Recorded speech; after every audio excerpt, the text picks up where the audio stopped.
why should entrepreneurs be focused on building their personal brand? Mainly because people want to do business with other people. That's the real core message here, is that big brands want to do business with big brands. That's always been the way. It always probably will be the way. But real people want to do business with other real people.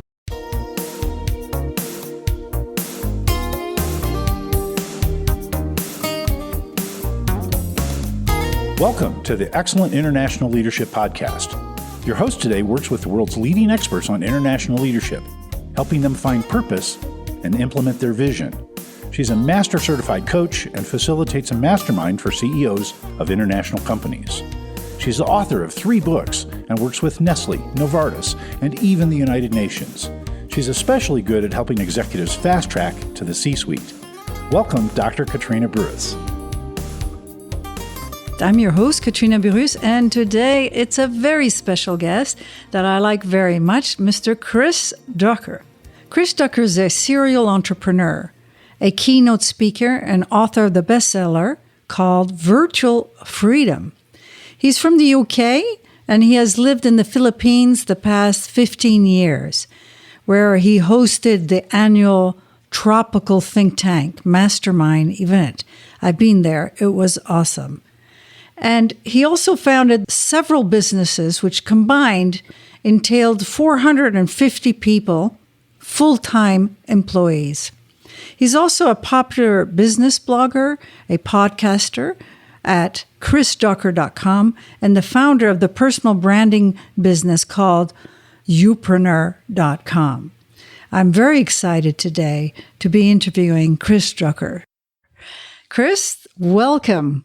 Thank you for having me. It's so nice to be here, and I love you equally back. You know this. This is wonderful. So, Chris, I'm going to ask you a few questions about Youpreneur, and you're an outstanding entrepreneur.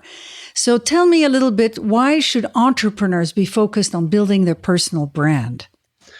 Mainly because people want to do business with other people. That's the real core message here, is that big brands want to do business with big brands. That's always been the way. It always probably will be the way. But real people want to do business with other real people. So our goal as entrepreneurs, particularly in the SME environment, is to become somebody's favorite, right? So it's to become somebody's favorite coach or favorite consultant in whatever, niche or industry you're in. It's about becoming somebody's favorite podcaster or somebody's favorite blogger or live video streamer, whatever the case may be.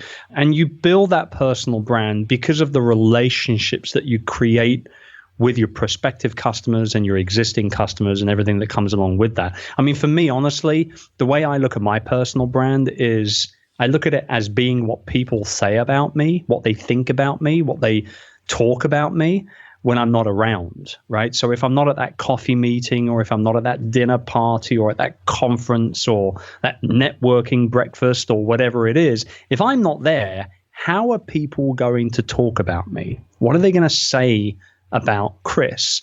That's my personal brand. So it's also a little bit of reputation management as well at the same time, which I think any executive in any role should be very serious about. But at the end of the day, if you are in a position of being, particularly in management or any kind of executive level, your personal brand is what your staff will think about you. It's what your customers will think about you, and everything else. So, Chris, tell us a little bit about how you build that brand, and how do you make sure that your reputation goes in the direction that you want? That's a great question, because it starts with you. That's the whole thing. You've got to define who you are and what you want to be known for. So, for example, I work with a lot of entrepreneurs, not necessarily career people, but people that are actually building their own businesses. So I often say to my customers, well, within your market, your industry, you want to become the go-to source, the go-to leader in that industry.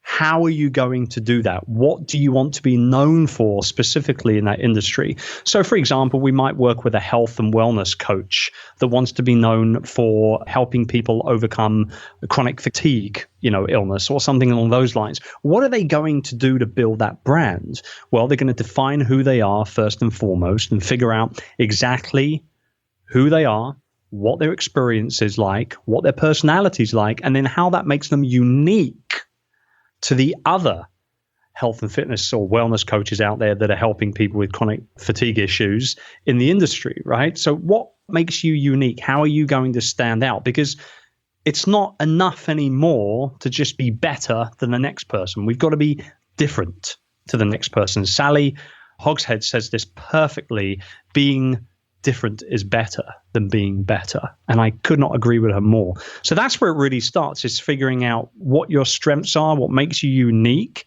and then how you're going to go ahead and actually start getting in front of the right people. And nowadays, almost all of the time, that comes down to content such as the content we're recording right now, a podcast or a blog or a YouTube video or something that you might put up on social media. Maybe it's an infographic, all these different types of online content that you can create and get out there.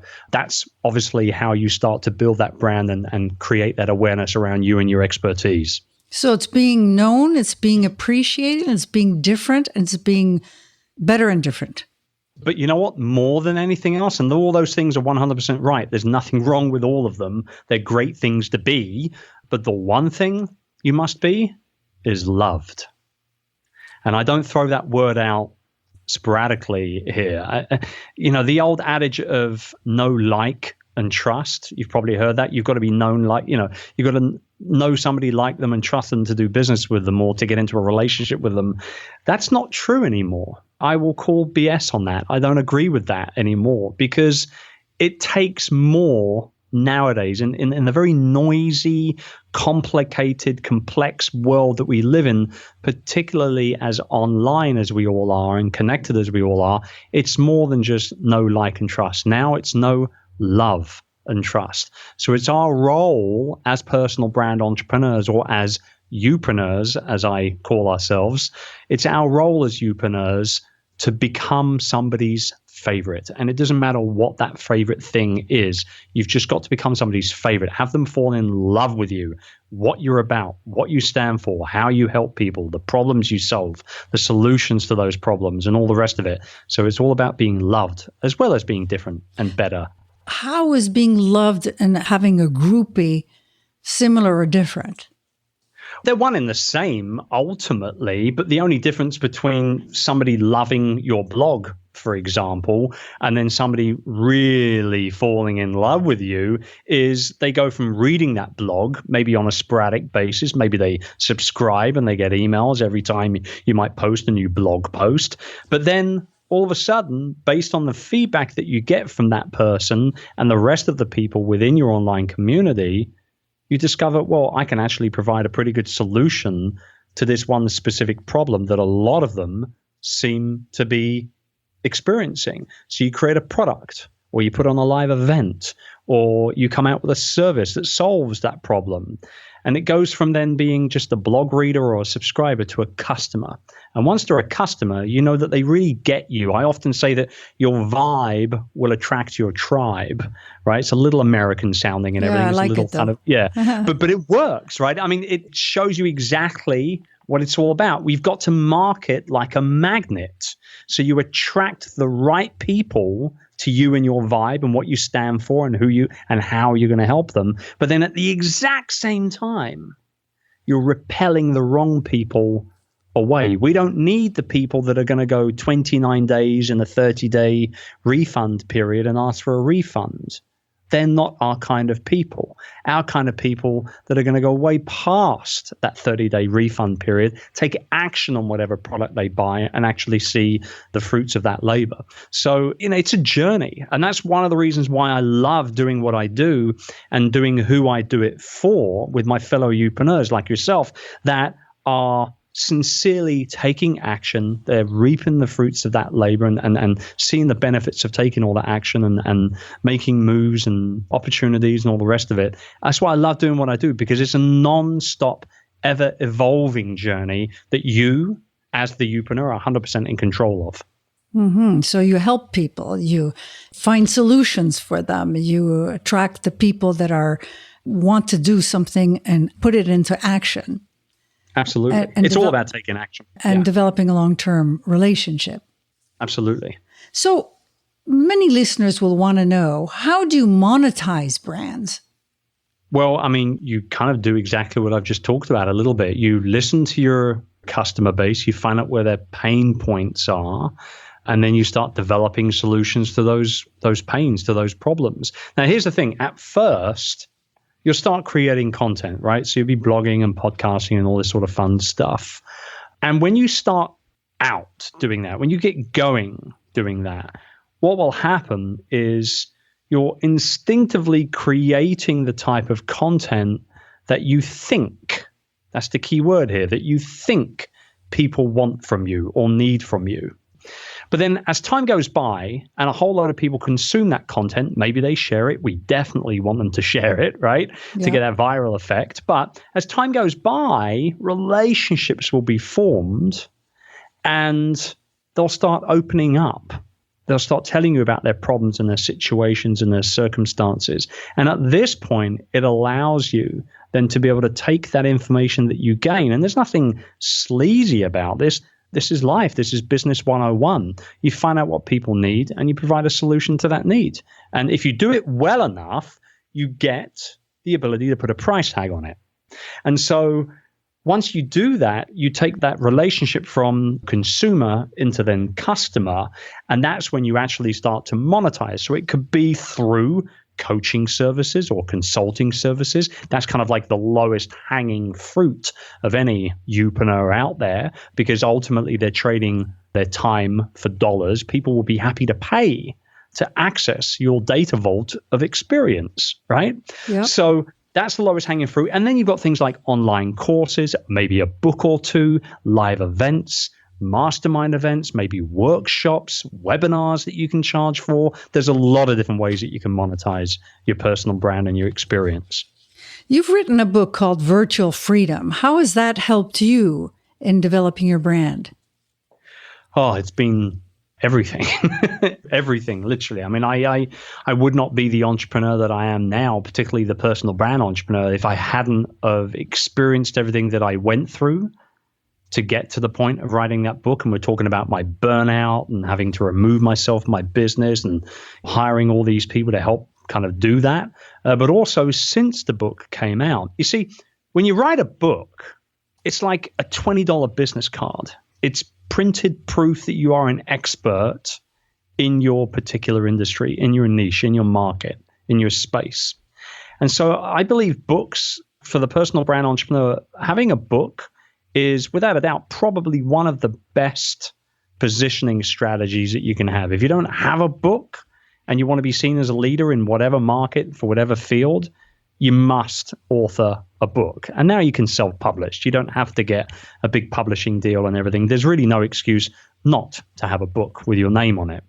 And what happened after Virtual Freedom came out, number one, the book did ridiculously well, right? So if you take into consideration that 97% of all nonfiction books, obviously this is taking into account business books, children's story books, and all that sort of stuff. But if you take into account nonfiction books do less than 1,000 copies, 97% sell less than 1,000 copies when they're launched. That's horrible. I mean, you think of the millions and millions of books that are published, throughout the course of a 3 to 5 year period. Think about how many of those books are not even selling. It's pretty horrific.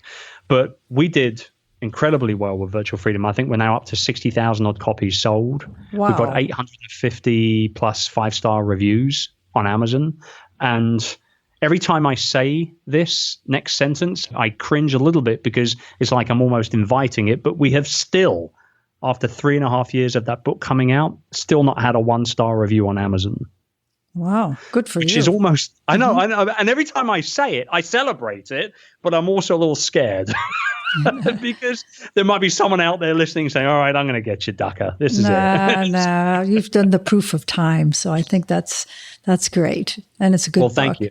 Okay. But no, it's opened up a lot of opportunities, a lot of doors. I mean, I've had the pleasure of keynoting huge conferences all around the world because of it. I've had the opportunity to sit and consult with big companies on how they can virtualize their workforce.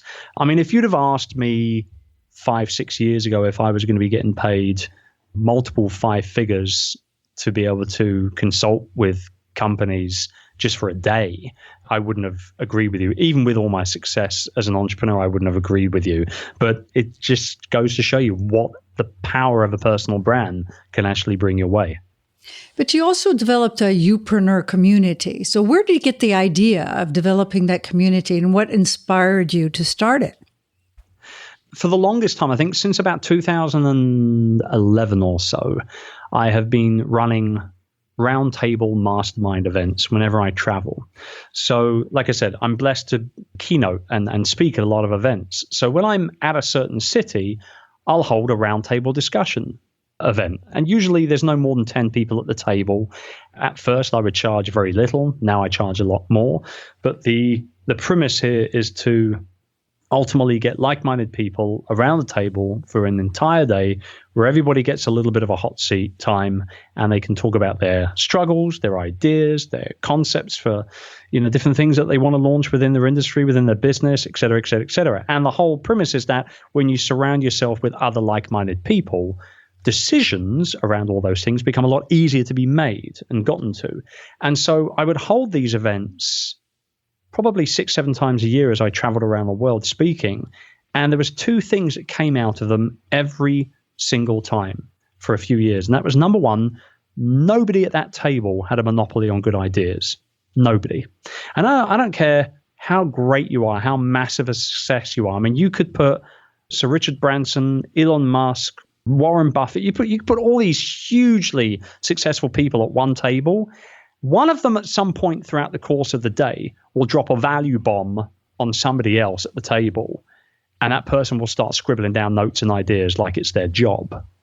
Yeah. So that was the first thing, was that nobody had a monopoly on good ideas. The second thing that I noticed was that by the end of the day, although at the beginning we didn't really know each other that well, by the end of the day, it was like we'd known each other for years, and we had cured, even if it was just for that one day, we had cured entrepreneurial loneliness, because it is a lonely journey sometimes, particularly if you're online and you're working at home. And so those 2 main elements were really the incubus for me to go ahead and create the Youpreneur mastermind community, where we get people now, hundreds of people from all around the world, every single day, conversing within our private forums, consuming our proprietary training content, getting together at live events and meetups pretty much monthly around the world, as well as big, obviously, annual events and things like that. So it really, for me, it was about bringing people together, not just 6 or 7 times a year and not just 10 at a time, but hundreds, if not thousands at a time and throughout the course of the entire year. And it's been probably one of the most fun things I've ever done in my career. Yeah, and you also do these big live events. And I've been to one, the Tropical Think Tank, and I must say it was absolutely fabulous. So tell us, what keeps you enthused with these live events that take a lot of organization? It's the dance breaks. That's what it is. That must be it. So, I mean, obviously, as you well know, if you've been to Tropical Think Tank several times throughout the course of the day, we'll have a little dance, simple as that. Just maybe after lunch, we'll dance a little bit. Maybe at the beginning of the day, we'll dance a little bit. No, I mean, I joke a little bit. But that being said... But Chris, it wasn't only dancing. It really was an incredible experience. I mean, boats and dinners and dancing and shows. It was something else. I like to entertain. That's the thing. I really, really love to entertain, whether it's just with another couple at home for a dinner party, maybe it's a group of friends on an anniversary or something, or maybe it's 75 odd people on a 5-star resort in the Philippines for a 1-week event. There's something inside of me that loves to bring people together, loves to create relationships and lifelong relationships, quite frankly. I mean, at Tropical Think Tank particularly, we've had attendees and speakers go into business with each other. We've had attendees and speakers fall in love with each other at the event. We've had attendees celebrate their 25-year wedding anniversaries at the event. Lots of birthday cakes. Good gosh, lots of birthday cakes at the events. And it's just about bringing people together and creating that family environment. And again, letting people know that, hell, you know what? You are not in this on your own. You don't need to do this on your own. There are other people that are in the same boat that get it. And it's important to be surrounded by them as much as you can. And Chris, what I would like to also say is that you bring exceptional speakers together, and those speakers you make available to the people that come to the conference and to the Tropical Think Tank to brainstorm together on their personal entrepreneurial issues. So it's really making them accessible to your community as well. It goes back to like what I was saying, become somebody's favorite, right? Build the relationship up. I'm walking, talking proof of it. You know, all these speakers that speak at my events, both at Tropical Think Tank and now the upcoming Youpreneur Summit in London this November, which is sold out already. I mean, these are relationships that I forged over years and years and years. These keynote speakers, they get paid on average probably $15,000 for a 45-minute keynote anywhere in the world. I don't pay them. They come over to my events for free. They speak for free at my events. And not only do they speak for free at the events, but they also stick around because they know they're going to have a good time and they're going to be appreciated. And I think that all comes down to the power of the relationship. You know, relationships have been dragged backwards along the floor, kicking and screaming over the last 5 to 10 years on the internet particularly. Everybody's trying to use each other. Everyone wants to get each other's list. Everyone wants to team up as an affiliate because of the influence this one person has or what this other person's list can get you in terms of sales. And I hate that. I absolutely hate it. Relationships should be treasured, not used, because we're very, very blessed to be in a world nowadays where it's about as small as it's ever going to get. And people remember the right things and they never forget the wrong things. And so it's very, very important, I feel, that you put a premium on relationships. And actually, the perfect example is just maybe 2 months ago, I was in London speaking at an event. And one of our old Youpreneur mastermind community members who had been with us for a couple of years and he had decided that he didn't need the community anymore. He'd got to where he needed to get to and he wanted some more high level masterminds and things like that he was putting together himself, which is great. I'm happy to shake someone's hand and say goodbye at that point, right? If we've helped them get to that point, I'm very, very happy. But here's what he said when he came up to me. He was like, "Hey, Chris." And I gave him a big hug. I said, "What's going on?" I was really excited to see him and everything. And later that evening, I saw him at a drinks mixer and he said to me, "You know what surprised me when I saw you earlier on was that I'm no longer a member of your community. I'm no longer one of your customers. But when you saw me, you still treated me like I was. And that made an impression on me, Chris. And I wanted to tell you that face to face." And I said to him, "You know what, man? Once a Youpreneur, always a Youpreneur. I don't need to get money from you every month or every year for that. You're part of the family, and that's what it's about." And I know now, going back to my initial concept of your personal brand is what people say about you when you're not around. What do you think he's going to say about me to other people when I'm not around? It's going to be nothing but good things. Very good point. So, Chris, we're coming to the end of the podcast. Tell us where people can get hold of you. Of course, all the information will be in the show notes, but where can people contact you to become member of the Youpreneur community or come to your show in London? Well, I wouldn't be much of a personal brand entrepreneur if I didn't say chrisducker.com, would I? Yes. Well, that's easy to remember. So that's great. That's the whole point, you see. That's the whole point. So yeah, everything that I do is housed over there on my online home at chrisducker.com. You've got the blog, you've got Youpreneur FM, which is the podcast. You can get links there to the Youpreneur Summit, to the community, and everything else. It's all there. Thank you so much, Chris. Thank you for listening to the Excellent International Leadership Podcast. You can subscribe to all future podcasts at excellentexecutivecoaching.com and select podcasts. Join us each Thursday to learn more about the latest trends in leadership techniques and bring your leadership to the next level. To learn more about Dr. Burris's coaching programs and the International Leadership Mastermind, use the contact form at excellentexecutivecoaching.com.